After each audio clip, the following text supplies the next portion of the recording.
né? Isso daí também foi algo muito forte que o senhor está mostrando aí, é bom o senhor ler. E houve aí, então, uma perseguição religiosa. Olha aí.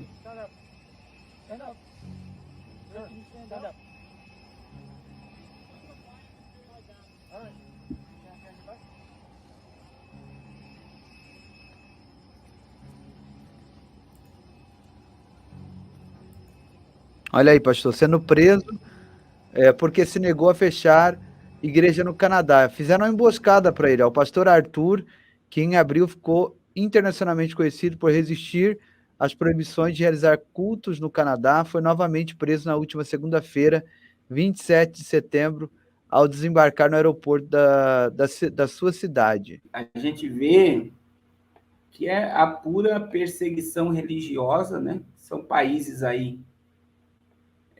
considerados do primeiro mundo, que querem aí criar um afastamento do povo.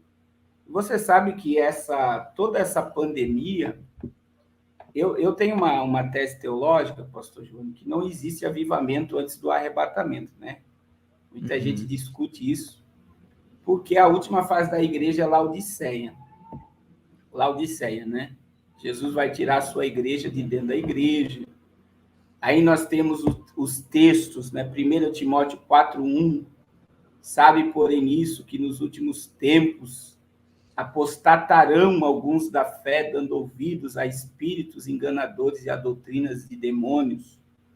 2 Timóteo 4:3, né? Que as pessoas não suportarão mais a sã doutrina, mas haverá comichão nos ouvidos e as pessoas desviarão os ouvidos da verdade, voltando-se a fábulas, né?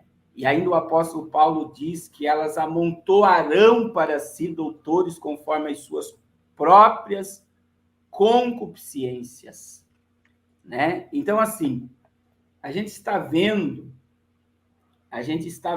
que essa pandemia, ela teve um propósito de afastar o povo do propósito de Deus, porque por mais existem alguns pastores que estão comentando com isso, muita gente não voltou mais para o templo.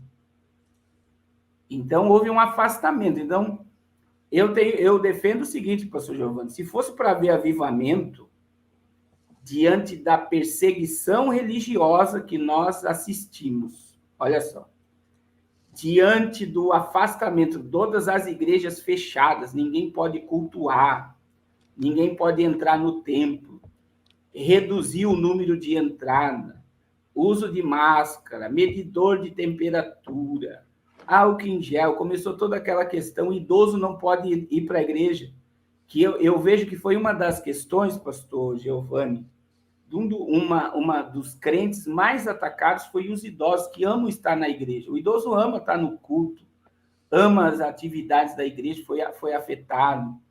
Aí a gente viu também, né, que muita gente entrou na vibe do YouTube, né? E aí começou aí a procurar a verdade. Eu sempre digo que todo mundo tem que tomar muito cuidado, ter muito equilíbrio diante do que ouve, do que você está comendo na internet, porque tem muita coisa que parece maravilhoso, que você descobriu a verdade. Tem gente assim que entra na internet e acha que agora eu descobri o caminho da verdade, pastor é tudo mentiroso, igreja não existe, pastor não existe, dízimo não existe.